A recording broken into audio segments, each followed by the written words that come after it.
Oi biik ab Jehova korib kamuktaindet ako koribech achek tugul kemeche kelasu kamuktaindet ak kemwa kongoi amu betut age ni ak wikit age ketesetai kenetigei ng'alechu ak kesubi ng'oliot nebo lesson. Rani kemitei kebeberta nebo lesson nebo lo mwoe kolen nyiganatet eng Kristo inegei. Kitindoi kiboitinik chekonai. Kitindoi Pastor Jemager, atindoi Stephen Aramaru, atindoi Evelyn Tarus akemi ak Lilian Maswai. Kimeche kemwa kongoi eng biik tugul chekokotestai kosubech eng lesson. Agere kokoteb alake tebutik ko kokityem kewalu ya iwendi yotok ya koiteb tebutik komi walutik chekokemwa. Ko kongoi eng akwek tugul chekole amen. Kongoi akwek tugul chekole konetkei mising lesson akokuye kobirok Jehova ing kondoiwok. Bas kakitou rani inguno komeche kesa sikobit ketestai. Ongesanyu. Kiptaiyat Jehova kamuktaindenyo, laitoriatab kipsengwet ak ng'ony. Meche kelasun ak kemwa kongoi amu kaichomwech sikobit kenetkei ng'alechu. Konech baornatet ne inegei, konech kutuswek sikobit achek kiboitinik ak chekosei konyor berurto. Ndoiwech eng kainetab Jeiso ne kiptaindenyo. Amen. Rani ketesetai kou kila kemi lesson nebo nekamwoiwok ale lesson nebo lo nemwoe kolen nyiganatet eng Kristo inegei. Kou kokesoman kokenai kele ng'ololi Paulo kong'ololchin kaniset nebo Philippi.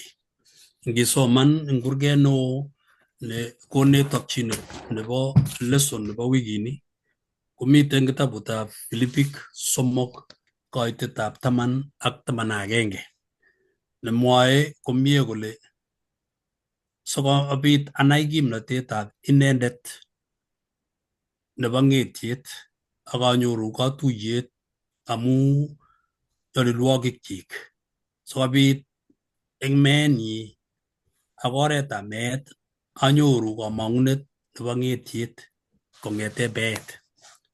Ngong'ololi Paulo kong'olole akobo tuguk chemite tai. Kere Paulo eng koiyondit komite korkoret orit. Kokerei nyalilda nekinyor ak kaimutik chemitei eng korkoret kokere kaniset. Kamang'unetab Paulo ko koker kanisetab Philippi kotesetai ak kokiligei. Kikimit Paulo akobo kito nekikure imanda, kaitinetab imanda eng kayanet. Komi tebutiet nemitei eng kebeberitak netai netebe kole amune sikinet Paulo kaitinetab imanda eng kayanet ma kaitinet eng boisionikab ng'atutiet. Kanetisietab kaitinetab imanda eng kayanet ko kit nenyolu konai kaniset akonai kristianik tugul kele boisionikab chi, kakiletab chi, sigunetab chi ingomamite Jeiso kekure boisionikab ng'atutiet. Amu keyai kit nekamwa ng'atutiet eng kabwatutikuk ak nautikuk ak kimnateng'ung nemamite Jeiso neijichin. Ko ngong'ololi Paulo eng tebutioni koteb kole amune sikikimit inendet kaitinetab imanda eng kayanet inegei ma boisionik chebo ng'atutiet. Amune kokoboru kole Paulo eng kanetisienyi kokinet akobo kaitinetab imanda an sarunet eng oretab kaitinetab imanda buch nemakiteshin kimnatet nebo chi. Kang'alal Paulo kole boisionikab chi nemamite Jeiso ko son anan ko makim. Kou yekimwa baruetab Jakobo akomwa baronokab Paulo eng kitabutab Romanik, kitabutab Galatiek kele kiitchin chito imanda ma boisionikchik. Amu boisionikab chi koboru kele mesuldoe maket ak makutikab Jehova. Kang'alal Paulo kora kokimit kole mi kit nekikanyonji kaniset amu tebutiet nebo oeng eng kebeberi ko kikabit kanetisiet nekiboisie biik lembeita nebo ng'oliot nekikure kamuratanet kemuratan murenik ko kimi biik che ki yautik tugul komuratani murenik eng betutab sisit. Ko kingosik kotestai kaniset koyatak komanda koba kebeberwek kou Filipi anan ko Kolosaik anan ko Korinto. Ko kisik biik chebo bororiosiek. Ko kingosikyi biikab bororiosiek koyan logoiwek chemyachen. Kong'et yautik che kimi kanisa kole sekeyan bichu koik kokerkeit ak achek konyolu kemuratan murenik tugul. Keboisie kamuratanet koit koityinetab imanda. Ngomakimuratan chi kele chichotok komatilil akoi kemuratan. Keboisie kamuratanetab boisionikab eunek keutie kimnatet nebo tamirmiriet nekikakur bichu koyan logoiwek chemyach. En betusiekab katurunet nekikure Protestant Reformation ko biik chekineti ko kibit ng'olyondoni kokeny nekinyokoim kaniset. Nyokole biik nyokobit kanetisiet nekimong'une kwenutab kanisosiek alak. Mising ko kaniset nekibo Rome eng betusiek chotok. Nyokole biik kiityin biik eng boisionik chebo eunekwak. Ingiyai kiy nekararan kotochin Jehova. Kergei ng'olyonono kocham kekose kemwoe kelen toreti Jehova icheket chetoretigei. Ak kikeboisie ng'olyonoto kele toreti Jehova ichek chetoretigei kot koeku yo kikisir eng sirutik. Ako ngicheng eng Bible komami kebeberta nekikimwa kele iityin Jehova chi imanda amu ketoretkei kokas Jehova kole uye kokotoretkei chichi uye toreti Jehova icheket chetoretigei. Mau notok ako makisir kunotok eng sirutik chetililen. Eng kitabutab Ibraniik 12:2 nyokotestai komwa Paulo kole inendet ko taunindet ako kakesunindetab kayanet. Mamite kayanet age nemitei sangutab Jeiso. Kaityinetab imanda kenyoru amu Kristo Jeiso. Notok kanyokomwa Paulo eng somok kitabutab Filipi koitetab somok nakamwa kole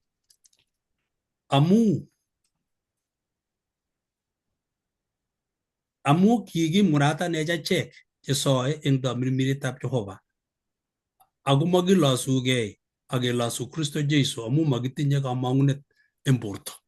Kamwa Paulo kole eng yu eng acheket yautik ko kikimuratanech eng tamirmiriet.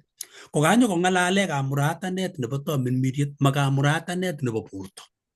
Kamuratanet nebo borto ko boisionik chebo chi cheilosunegei yaudiot. Kamuratanet nebo tamirmiriet ko nebo muguleldo ak kashaget nebo sigunet. Nengokas chi kashaganatak akotach eng logoiwek chemyachen keityin imanda eng boisionik chotok.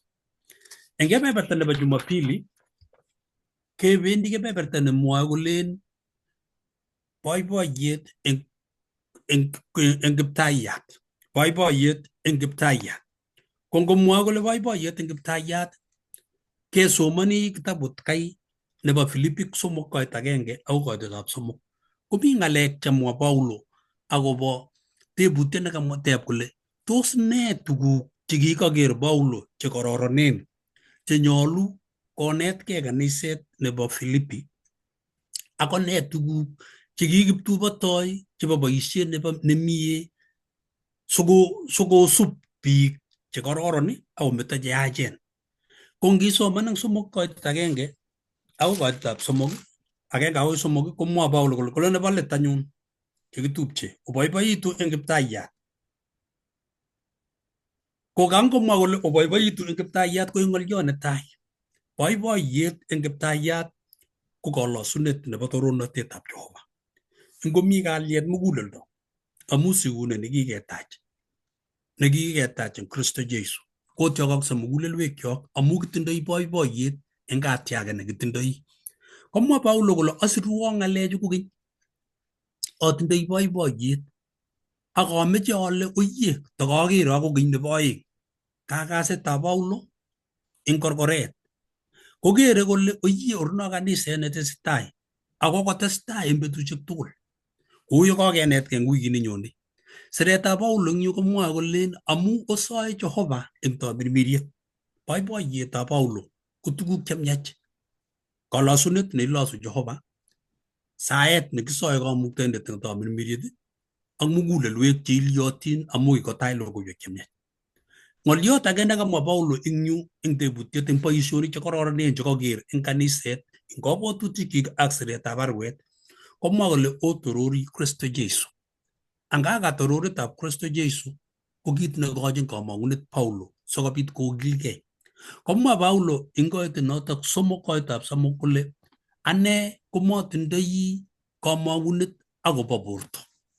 Kangomwa kole motindoi kamang'unet akobo borto kokawek ng'oliondo kakimwoe kele koityinetab imanda ko boisionikab Kristo Jesu chekikwoiwech eng tamirmiryenyi amu kiketach.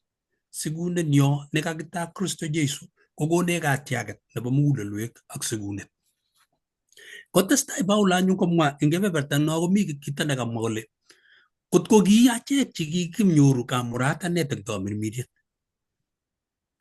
icheket tugul chekikonyor kamuratanet eng tamirmiriet koistoegei boisionik cheu chu. Komwa kole oribegei anyun ngisoman nguno eng koitetab 2 komwa Paulo kole amwoiwo kale oribgei, kale oribegei sesenik, oribgei ak yoikab yoityo, oribegei icheket chetilegei. Kamwa tuguk somok. Kakomwa tuguk chukatai chekale abaibai. Kanyokomwa nguno cheketubo toi chebo tuguk chemanyolu kokakenyoru kamuratanet nebo tamirmiriet akakeityechi manda amu Kristo Jesu nekakitach. Ko tuguk chemite chekamwa eng yu kale korok netai oistoegei, kale oribegei sesenik. Eng betusiek chekibo tai seset ko kikergei ak biik cheibe kanetisiet chebo lembech. Chi age tugul nekineti kanetisietab lembech ko kikikure seset amu kaek seset eng baunatetab yaudik. Amu chi nekaek seset ko kakimanda eng sang. Ikose eng sirutik eng ng'ang'utyet kole mi sang sesenik ak bonik. Ongemwoe sesenik komelen ka seset no inakikibai no itindoi no ikwerin gaa. Seset ko chito nekanyokoboisie ng'oliotab Jehova akomas akwet akomas koyonik. Kale oribegei biik cheu chotok che kiplembechonik cheibe kanetisiosiekab lembech chenyokomosi biik angot komite kwenutab kaniset. Ng'oliot nebo oeng kale oribegei yoik chebo yoityo. Anga mi biik cheyoe yoityo eng kwenunyo ako chotok cheyoe yoityo eng kwenut kale oribegei mosub atebenwa ak boisionikwak cheyachen. Amu ngosub atebenwa neya omostoi kakwek. Nguno kayat konyek chebo kristianik kolech okilgei akoyotokis konyekwok. Ng'oliot nebo somok kale oribegei icheket chetilegei. Anga tiletabgei nekanyo yu kokergei ak nekai nekamwoe yaudik akobo kamuratanet. Kamuratanet nebo borto nebo sang komau kamuratanet nebo tamirmiriet. Kolech oistoegei icheket chetilegei amu kimi biik chekitile borwekwak akoranda korotik, tile kebeberwekwak chebo borto sikole ui kakesiku akakemyakitu. Angot ngiwe nguno emetunwek chebo maindik chechang birtoi biik borwek kole tamakas Jehova king'wan eng bori kokautie kelech ma boisionik chebo sang keityinen imanda ako boisionik chebo ng'oliot nebo let ko komwa Paulo kora eng yo kole yekakosik chito eng muguleldo akotach logoiwek chemiach konyolu kwai ne? Boisionik chemiach komamang'u amu kimnatenyo, mang'u amu Kristo Jesu nekakitach. Ameche kebe kebeberta manai tos mi chi netebe ng'oliot notok. Ameche kebe kebeberta nebo Jumatatu. Jumatatu komwoe akotebe kolen ameche atebe Pastor Arap Ng'etich ng'oliot neo nebo kurget nebo betunotok komwoe kole ne? Nebo Jumatatu. Kongoi Pastor. King'olole sobet abo Paulo nebo keny. Sobetab Paulo nebo keny. Sobet neos. Boes sobet neos. Ameche atebe anyun ale Pastor, sobet neos nebo Paulo tos eng sobet nebo tai nebo Paulo ak nikibo betusiek komi tuguk chekicham kongen Paulo ako mitei bitonwek chekicham kotindoi ak kiikuitos. Ko tos bitonwechu ak atebet ak talendaisiek chekitindoi ko tos kiyai ne eng muguleldab Paulo eng sugunenyi kakotach Kristo Jesu? Kikerto ano boisionik chekiba sang ak kinye kotomo kosik? Tebutiet Kongoi. netai. Tebutiet katebenen tugul siikwalu. Woi. Tebutiet nebo aeng. Eng kaming'inetabgei ak sigunet nebo muguleldo, tos ne oratinwek chemuchi kotoror Jehova eng kaming'inetabgei kokesigu kokeker boisionik chekiba tai ak itou ilosu Jehova eng nguno? Kongoi. Kongoi. Kongoi. Ngeng'alale sobet nebo keny nebo Paulo, ko ngap akose komwoe biik kole moche keweke kipkaa kipkeny, ko tebutiet ko ni. Ingilen iker sobetab Paulo ko kamwa eng kitabutab Pilipik 3:4 Paulo kole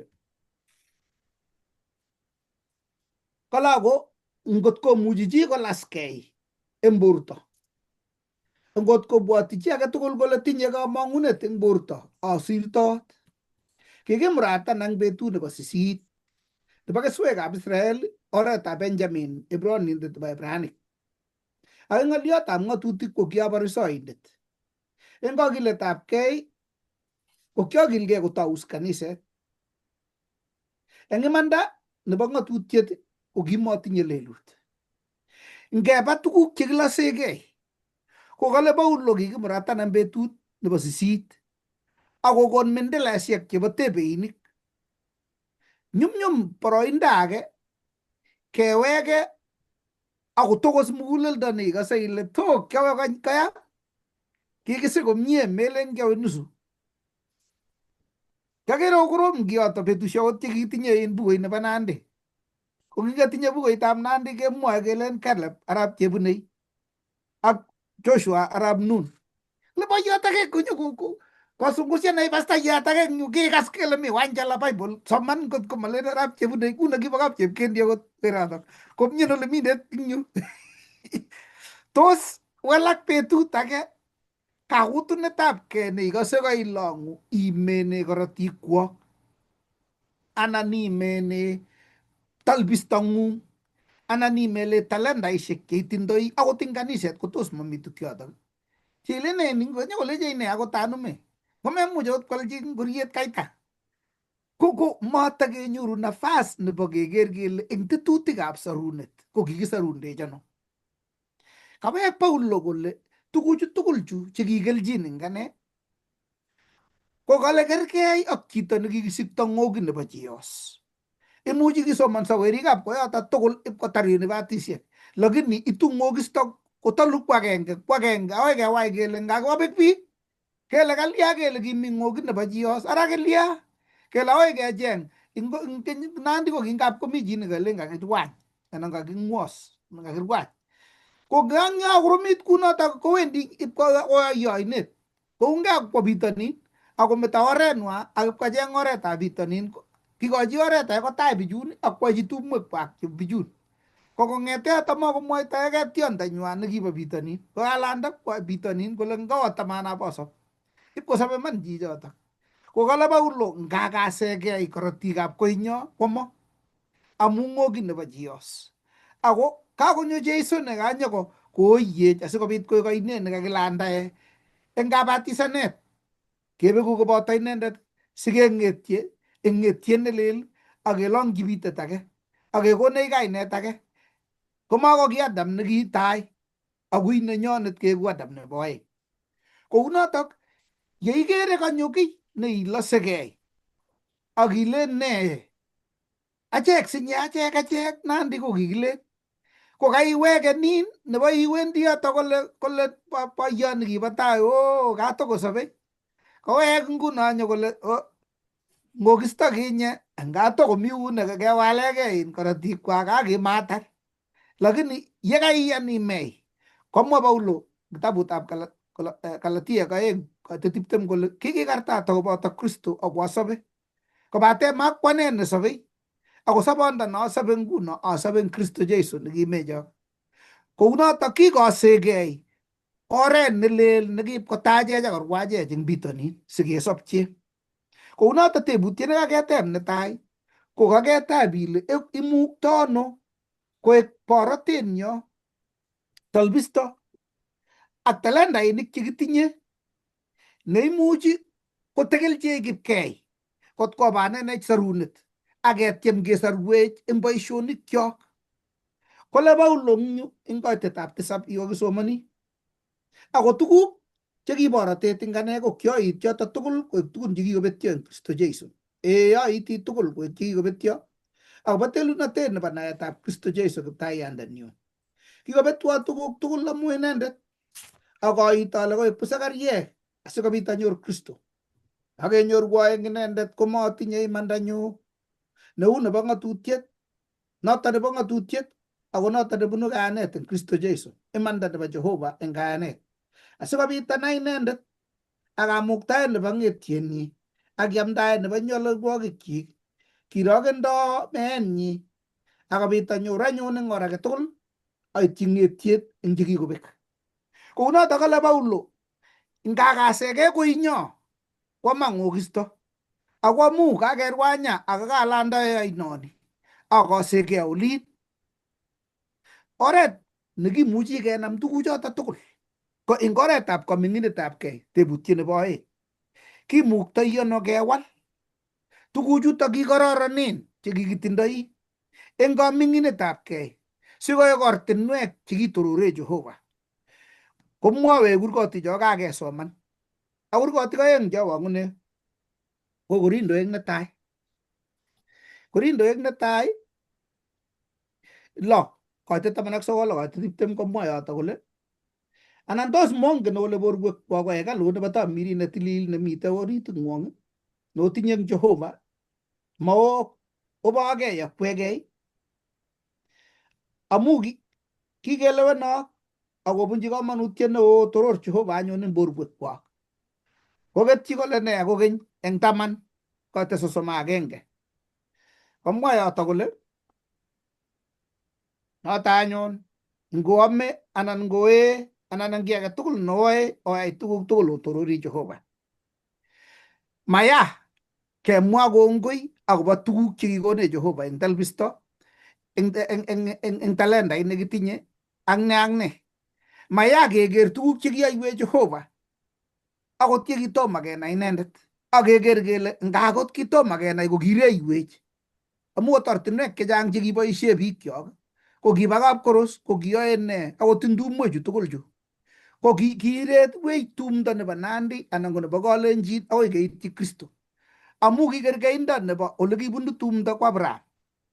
Lakini ole kabitune ko kanyo akeng'etu ak kibabet nekikeyat. Kiro kibabet komalen kimbonye, lakini komyeilen iyat orit komine makikamwaita kobure komeng'et kimbo komatakolen kimbo kora.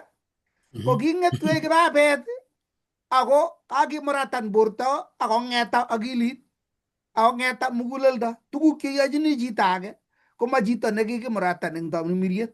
Koek kamuratanet nebo borto amatokoek nebo tamirmiriet ak kesitietab it. Noto amune kimwochin maotik atkan kora Israel kole omuratan itikwok ak mugulelwekwok amu kakimuratan borto kong'et koek ng'eta sobet nebo tamirmiriet. Ingot koek kikinyoru man kamuratanet nebo borto tatya ketesyi nebo tamirmiriet ak nebo muguleldo konyi. Lakini kit nekimoche kwae Setani ko kilosegei chu kityongon kamuratanetab borto akong'eta chito tugul muguleldonyi kole Jehova ongimuratanak eng tamirmiriet asikonyi. Ingotoretech Jehova sikenyoru koming'inetabgei asiketoku man kele kikesorwech. Kongoi. Kongoi mising, kongoi amu kaibwatwech kenai kele anga atindionyo ak boisionikcho chekibo tai komelen tos imutech betut nekakenyoru Kristo kimutwech tuguchoto koityi Kristo. Kergei nguno ak boisionik chebo ng'atutiet chekimutyi Kristo kakonyo Jeiso koek inendet kimnotenyo.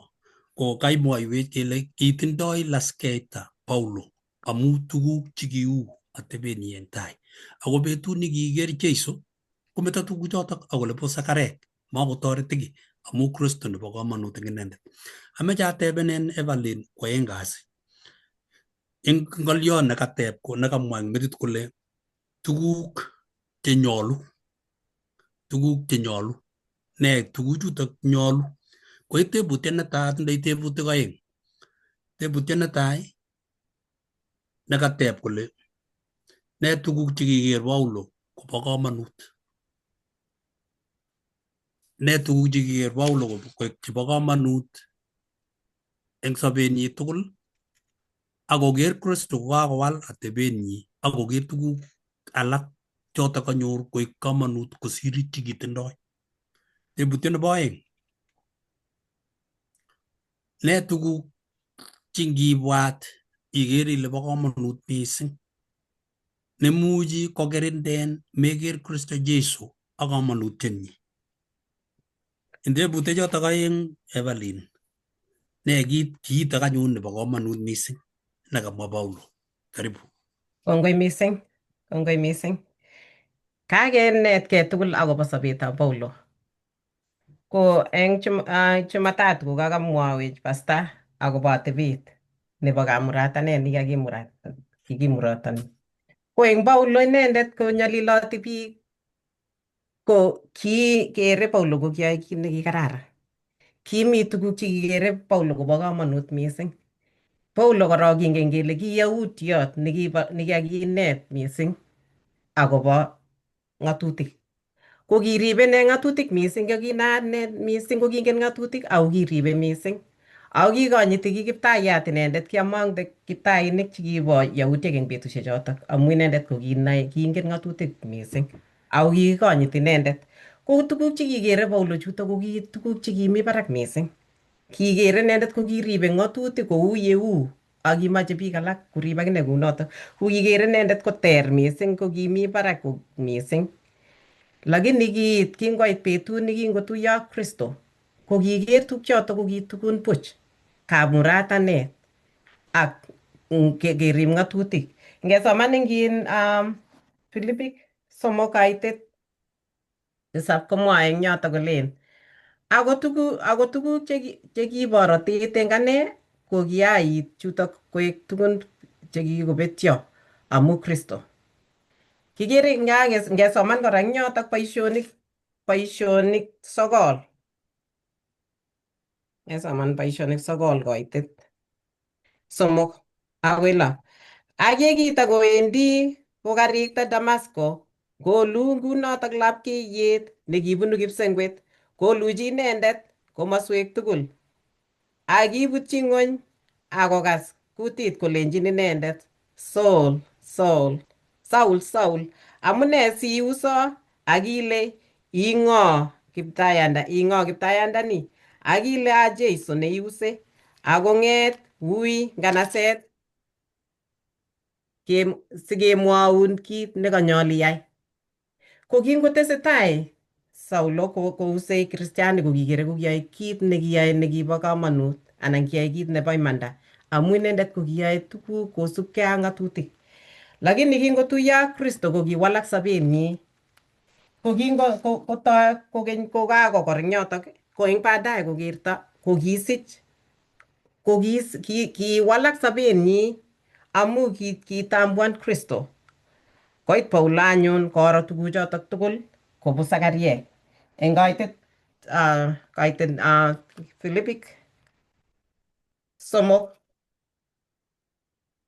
kerak Filipik 3 ngetesetai eng yotok 3:8. Iman aiti tuguk tugul koek tukun chekikobetyo amu telunatet nebo naetab Kristo Jeiso. Ko kingotuiyo ak Kristo yotok kibuti akokor atyo kotoi kokerto baadaye ko kiiro telunatet nebo Kristo Jeiso. Ngetestai eng yotok ak kenyorwo eng kaketyotok ko naet kaketyotok kokeny. Iman akaiti tuguk tugul koek tugun chekikobetyo amu telunatet nebo naetab Kristo Jeiso kiptaendenyu. Kikobetwo tuguk tugul amu inendet akaiti ale busakariek sikobit anyor Kristo. Ko notok ko kakewolu tebutiet nebo tai. Ko tebutiet nebo oeng nekaketeb ko chang tugun cheimuchi kokerech anan kokirindech makiker anan keker mising akobo Kristo achek ko ki kristianik. Komuchi kokirindech makiro anan kekorie mising kou Paulo anan kou Saulo yekitom kotuiyo ak Kristo. Kimuchi keker dini anan keker kele kanisetab Sabato anan kerib Sabato mising kot ko kekere keker tilyandinyo ak Jeiso. Kerib Sabato mising kot ko makekere kit age anan ko tuguk alak cheu mokornotet. Kemuchi keker mokornotet mising amakikere Jeiso kele inendet nekiberurech anan ko somanenyo nekikenyoru nekikokonech Jehova kimnatosiek anan kikesoman mising kot kebe barak mising anan ko tuguk tugul lakini yekiro Jeiso inendet akitambuan kemuchi kenai Kristo akoyotokis konyekyok akenai Kristo kou yekinai Paulo yekingoro Kristo koit chotok tugul kole buch. Ko eng achek kakenai Jeiso kenai kele tuguk chekitinye tugul chu ko tuguk chebo buch ako Kristo akesich tilyandit nebo Kristo kesich tilyandit nemie ak Jehova nenyo komami kiy nekirindaech. Kekere tuguchutok tugul ko kaberuret nekonech Jehova asikobit koek kaberuret eng biik alak ak ketesetai ng'oliotab Jehova kora. Kongoi mising. Iman eng kaberuret nekikoberure Jehova komi biik chekikeberur kotindoi tuguk cheu malik. Ko eng malik chotok komuchi keboisie keamdae logoiwek chemiach. Ngoker chito malik eng oretab konda nebo Kristo konyoru berurto kaniset. Ko ngonyor chito ng'omnotet nekikosoman kikoberur Jehova kot konyor somanet nemi barak koboisie somanenyi kokil logoiwek chemiach kosik biik ko oret agenge nechube Jehova notok. Kangisoman kora kenyoru nafasi kora isoman nebo chicho no kimukokertoi. Ko kitebe Jeiso tebutiet agenge kolech imeche aliochin. Ko tingondab chichotok kolech ikere kole akertoi lakini akere biik ku ketik. Mangen ale kibwat kole biik. Kotiny Jeiso nebo oeng, kingotiny nebo oeng kokerto chichi. Ko eng konda nekikerto koker Jeiso koek inendet sarunindet. Ko kateb ine kole imuchi kekertoi eng konyekyok lakini makikere Jeiso. Betut nekakiker Jeiso koyotokis konyekyok keker baunatenyi nebo iman. Ameche atebenen kongoi kosomok kasi nguno. Kongoi mising eng kosomok kasi ko kakenyoru kanetisiet eng kebeberta nebo kwaeng kasi. Lilian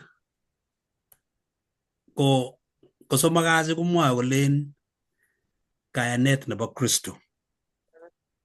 Mangen ale tos konginetkei inaita ano kayanani Kristo. Komi tebutik oengu cheameche atebenen. Tebutiet netai, ngokerin Jeiso inyendet ak ane eng mugulelwekyok ko tos kere Jeiso kole iyoni ne age? Tos ikere inendet ak ikere boisionikab koitinetab imanda amu kikotiach Kristo? Tebutiet netai notok. Tebutiet nebo oeng, ne kit nemi kabwatutikyok ak neichichech eng sobenyo kila. Yeikere ana ikose Paulo komwoe kolen oye matatestai ak boisionichu ako akere imandab Kristo inegei ak ameche koek imandanyu. Tebutik oeng. Karibu. Kongoi mising Pastor. Akere ale yekakotaune Pastor ak Eva kokakotiny kakowal tebutik chekaitebena ile tos kere ne Jehova yekatobenin anan kokero. Kemeche keker koune eng Paulo kele kikero ne Paulo anan kiker Paulo ne sikomache konai Paulo kele ngot kokerin Jehova kokere ne. Kiro ne Jehova eng inendet. Komite kurgotik cheimuchi isir asi isoman inye eng Efesoek 1:4, Korindoek nebo 2:5-21, Kolosai 2:9, Galatia 2:20. Amache isipchigei si isoman eng yotok amu makitinye sait netya, amache kityongon amwa eng ufupi. Ko eng yu ngokerin Jehova komache kole Paulo kokere Jeiso. Amune? Amu inendet Paulo akot kimwa eng kurget kole Efesoek 2:1 Efesoek 2:4 kokale kou ye kikilewenech eng inendet ye kitom kelumda ng'ony sikeeku chetililen chematinye lelut eng tainyi eng chomyet. Igere ile kale yani kikilewenech eng tai olikinye kichamech Jehova amu kichamech Jehova kokerenech inendet Jeiso amu kisikelumda ng'ony ko kikilumda eng eunekab Jeiso.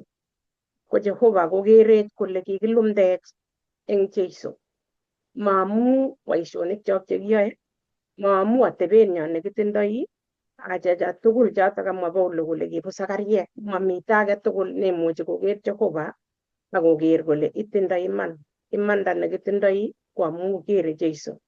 Iker akot eng Korindoek nekabo 5:21 kokere imandab Jeiso.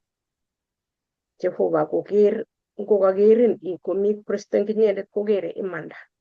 Lakini ngotko tobenin ko inye Lilian, ko inye Pastor, kokere pengeto nekikesiktech.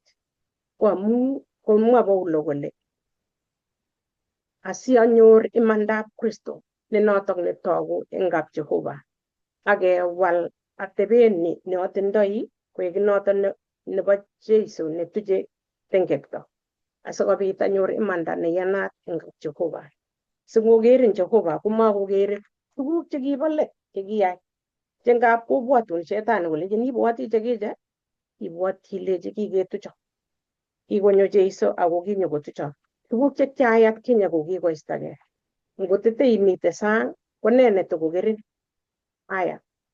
Ko Kolosai 2:9-10 komwoe eng yu kole kere Jeiso yani kilene complete konyitat. Ko eng Paulo ko notok kale sianyor yani ne complete nekere Jehova. Lakini ngot kwane Paulo nekinye komatinye atonone imandab Jehova, makere Jehova amune matindoi imanda neinyitat neimuchi koker Jehova. Ko notok neker konech kele kaka sikenyoru imandab kayanet nebo Jeiso kwamu sikokonech kokere Jehova amakokere kiptengekyot, kere anendet nekikesorwa, kikesorun. Ko notok anyun kamwa Paulo kole asianyor imanda nebo Jeiso akanyoru yani atililit amu Jeiso nekikonyo kosorwa akanyoru aeku nenyitat eng kamuktaindenyo Jehova akanyoru ale asiasobe ra ko amu Jeiso makwane amu ndaane bori ko nemee amu tindoi tengekto lakini kianyoru imanda nebo Jeiso ne notok konech kokone Jehova. Ko notok anyun neakere ale kamwa Paulo eng yotok. Ko ngeng'alale tebutiet nebo oeng no kakele ne neichichin eng achek anan ne netokosung muguleldang'ung yekebwat ile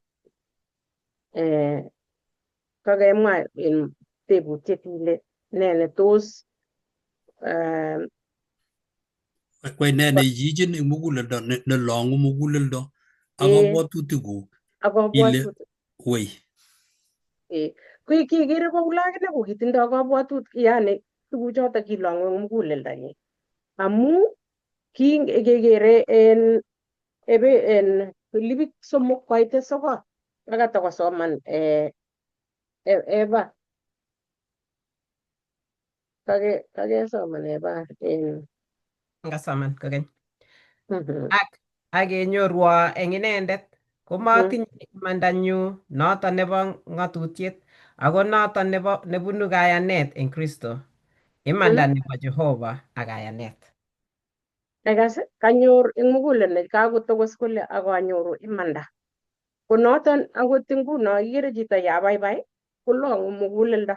Komwoe tuguk cheiboru chemwoe yani chebunu muguleldanyi kolen abaibai amu kakesich lakwet, abaibai amu kinyokosorwo Jeiso. Ko noton nekale kole Paulo akose abaibai amu matindoi yani moaloe mosigenik chealoe nebo tengek. Kakobit keloywo mosiget inyoru no kilen Kingereza a sigh of relief. Makotakotinye ai ale ngaini sikosamach kokono Jehova aitepse ngot ngaini kikonyo Jeiso akinyokoib choto tugul. Ko noto nekinyor Paulo akonyor kaming'inetabkei. Kole Paulo anyoru kaming'inetabkei amu maatinye ale ngasir resumen atinye netya kiasomana daktari ang'o kyowe kotalany akot boldet kialya aja choto tugul kale Paulo busakaryek. Kikonech Jehova, kikokonech Jeiso kamuget tugul. Akaeku noterteri anyoru no kale salvation. Yani kinyekesorwo akaterteri akoit kouyo kikilewenech eng taunet kot Jehova komutech. Akinyoru no ilen kanyoru no ribot eng Kristo. Matoboti amu tuguk chebendi chetesetai. Ara ine anyone netokokerin inye. Ne tuguchoto cheteibwoti ile tos imite kanisa, iwendi kanisa amu makat iwe sabato. Tos iyoe ni anan ikere choto ile asiomi ko amu Kristo. Sobet notinye ko Kristo. Ak boisiet notinye ko amu Kristo nemenyo ako boisieno makwane. Tos kigeregei kou notok ako kabwatutik cheijijin eng sait age tugul akochini mwalimuiyot nemuche kotesyi asikobit atach mwalimu age nerupe Pastor Nyalile. Kongoi mising kaimwaiwech ile anga ingemi ing inendet ngurkana kakesoman ile akenyorwo ing inendet komatinye imandanyu. Ng'olyo nekau kokimwa ilen kayanet nebo Kristo. Anga kayanet nebo Kristo nyokoiku kayanenyu. Neiboru ile anga inyendet ko ii kristianindet kometindoi kayanet neneng'ung. Kayanet nesarun ko nebo Jeiso neketach inendet. Konyokomwa Paulo kole oye sikenyorwo eng inendet inyoru Ingereza kolen and I found in him.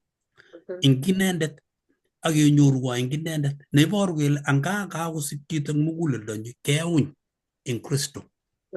Ko netogu barakutab kristianindet ko Jeiso. Muguleldong'ung orit komi kayanenyi. Kong'et kayanetab Kristo nyokobeluch atebeng'ung nebo orit akokonin imanda sikobit itoror inendet. Kongoi mising eng ng'alechoto. Aramaru, kongoi mising. Ng'olyot neing'olole ko ng'olyot nekamwa kole kwang'on kasi akobo kit agenge inegei anai Jeiso. Kenai Jeiso kot ko kit agenge inegei kenai Jeiso atindoi tebutik chemeche atebenen. Tebutiet netai, tos tinye ne kelchinet, tos tindoi kelchinet ne yekenai Jeiso? Tebutiet ne rahisi notok ngiker kotab ko ikere biik kuyo rahisi. Tindoi kelchinet ne yekenai Jeiso? Tebutiet nebo oeng siwalu tugul. Tos kiyoe ne anyun asikenai Jeiso? Nekit kokergei tebutiet chotok. Kongoi mchungaji. Ng'olyot netai nekimeche kinetkei chamenekab Jehova kenyorchini kitabutab Galatia 3:1. Kole Galatia chuberberen. Ng'o nekibanak okwek chekikinde Jeiso Kristo taitab konyekwok kotok kele kikikartat. Kibana ng'o Galatiek chekikinde Jeiso taitab konyekwok nekitok kele kikikartat oketyigei kokeny owekigei ng'atutiet koek nitok neityochok kosir Kristo nekaikartat. Galatia chu komwoe Paulo Galatiek akot eng Romanik 8 koityin ko somok kole amu kit nekimaimuch ng'atutiet koyai amu nyalnotetab borto koyok Jehova weripnyi eng kergeindab borto eng kergeindab bortab tengek asikoek kakochinet nebo tengekto kokikyi tengekto eng borto. Kinye Jeiso nekiyok kipsengwet amu kito nekimatokomuch koyai ng'atutiet. Ng'oliot no ndakikarab kosaru chi ng'atutiet kokimatokonyone Kristo emoni. Kitakakokes ng'atutiet boisiet nekinye makat koyai chi koek neisuldaat akoek neikesunotkei. Lakini kikiborye ng'atutiet, keborye ng'atutiet kwamu borto nenyaluli komaimuch korib ng'atutiet kele amu kito nemaimuch koyai ng'atutiet kiyok Kristo kipsengwet Jehova kwana koyok Jeiso Kristo asikobit nyokokikyi ng'atutiet eng borto sikobit koek kito neityakat eng korotikab Kristo ma eng ng'atutiet nekesarune chi. Notok amune asiketebe Galatia kelechi ng'o nekibanak asikobit onemdege ng'atutiet ako kimatokomuch ng'atutiet koek sarunetab chito. Notok amune sikikiyok Kristo nyokome akobo achek.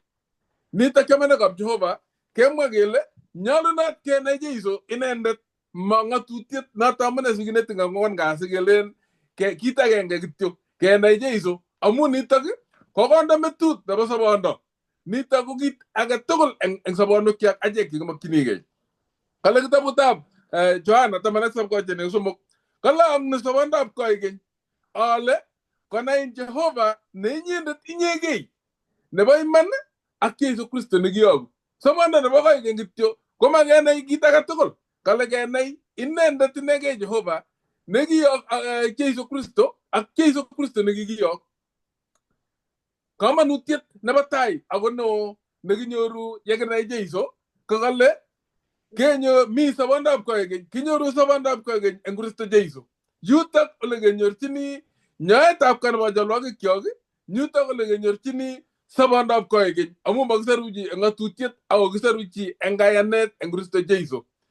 Notok kamwoe kitabutab Romanik akobo ng'oliotab ng'atutiet kele kinyo ng'atutiet kekas sikoek kanetindet sikobit komutyech ole mitei Kristo asikobit kiityech imanda eng korotikab Kristo koek mwalimu kanetindet neiborwech tengekto eng ole mitei asikobit kebechi Kristo ne inendet konyolu koker konyekyok.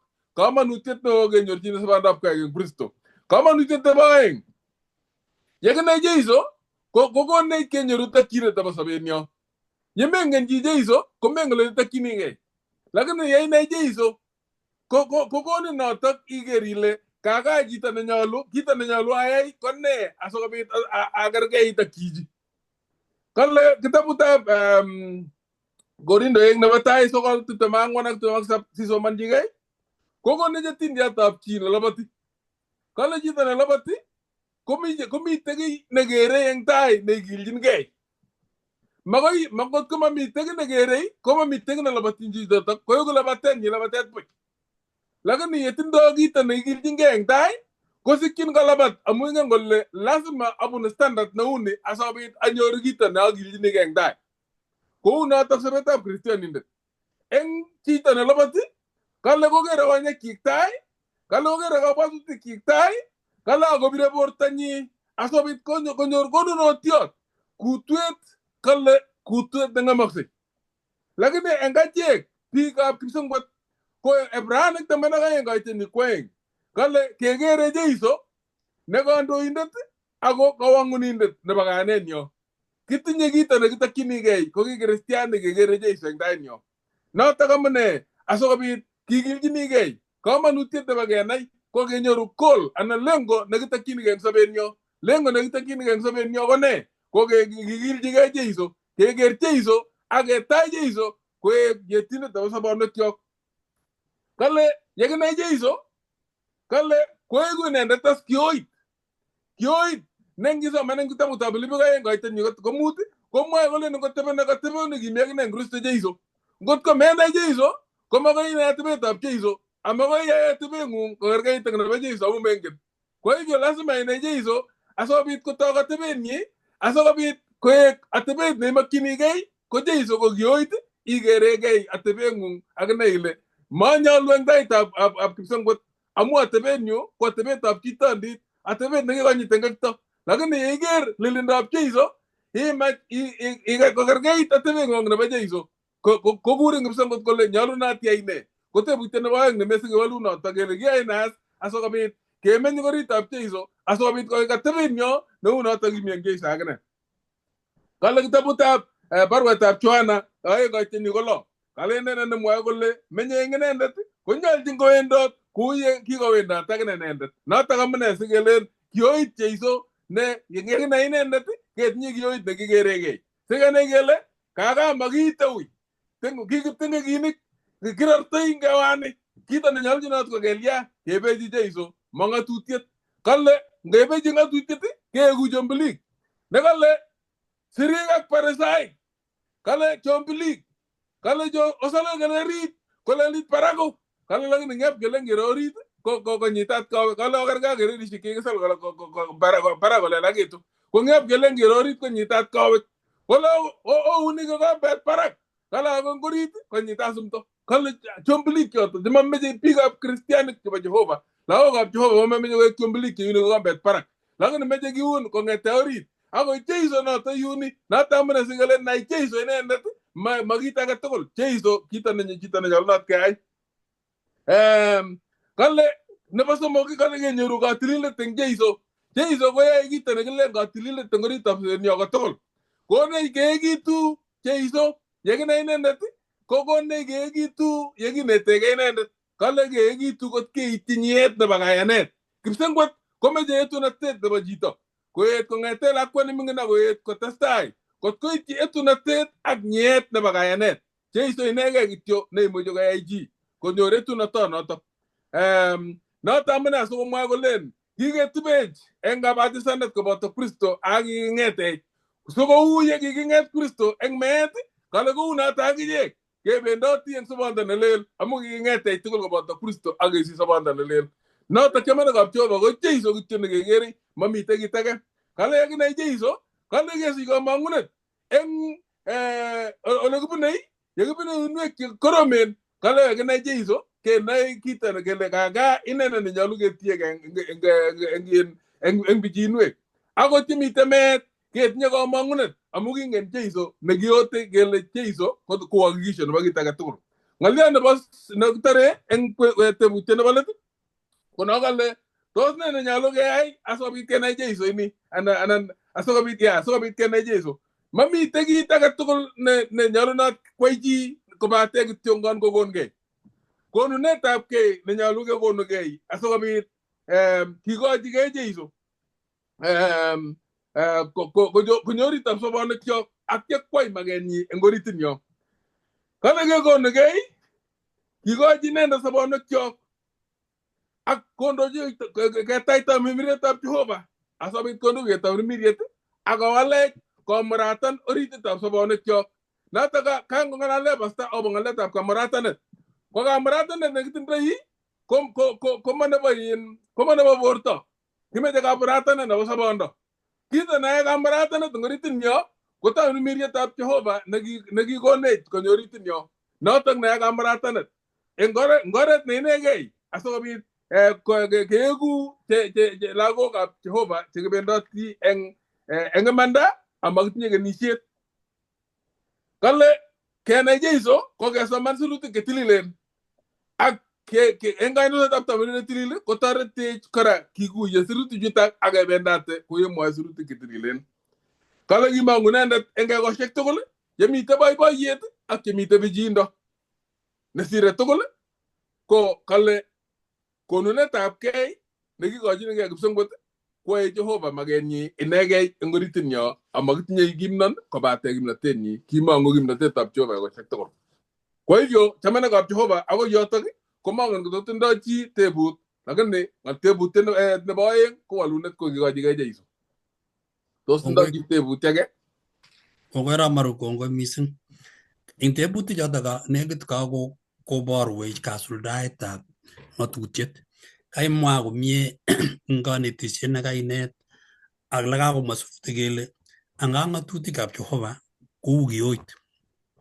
Achek tugul keboisie kioit. Ng'o nekikoker kioit akoker simdo akoun kioit. Makoi iun kioit amu iboru simdo. Yakoborun simdo kolechin cheng beek. Ibicheng beek iun toget. Yekaiun toget iweke kioit. Koker kioit kole sosoke ile wei. Ilachgei iwe. Mami chi nekwertoi kioit kokakoborchi simdo. Ing yu kale Jeiso ing Mathayo 5 kuyakemwa kaitab 17. Kale malen ale kianyo abut ng'atutiet anan mautik. Kimanyo abut ak kianyo aai kosulda. Anga ng'atutikab Jehova kokinyokwa Jeiso kosulda. Ingwerere ng'atutiet kole ikiptengekiot. Iwe kitabutab Romanek nekaisoman 7:7. Omwoe ole kimwoe ne anyun. Tos tengek ng'atutiet kolachicha. Kimatonoe tengek. Timalecho ng'atutiet ya. Anga ng'atutiet kokweny. Kou kioit kai. Ya kokweny komutech anga ng'atutiet kou sukulit. Timaiwe sukul taiberber. Timetindoi ng'omnotet age tugul. Ko ng'atutikab Jehova ko kikonetech komutye Jeiso. Sarunindet ko Jeiso. Sarunindet ko ng'atutiet. Ng'atutiet ko tilil baiman ako toror. Ako mabutokse ng'atutietab Jehova.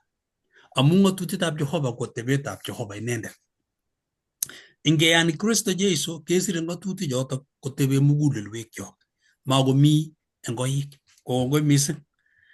Kongoi kabwatutik cho kaikonech. Ongetestai kenetkei, ingetestai kekuye. Mi tuguk chebo kamanut eng achek tugul kenai kele yekinetigei baronokab Paulo.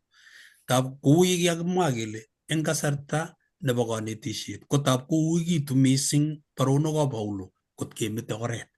Lakini ngesoman ak kekuye kosuldoi eng oret ne kararan. Aramaru. Katebenen kora tos eng wikini nyonei kot ketindoi lene lesson nebo wikini kibendi. Bas, kongoi. Kimeche ketaach ak akwek tugul eng kanetisiet nebo wikini nyonei. Wikini nyonei ko ng'alale ng'aliot nekale meng'ikab Kipsengwet. Ko in otokotin ako kongoi ngichek tugul cheisubech ekosiek tugul.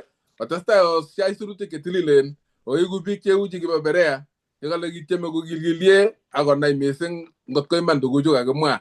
Asikobit keekitu tugul kibagenge eng kayanet ak keker Jeiso yenyonei ak ketoroch eng soet.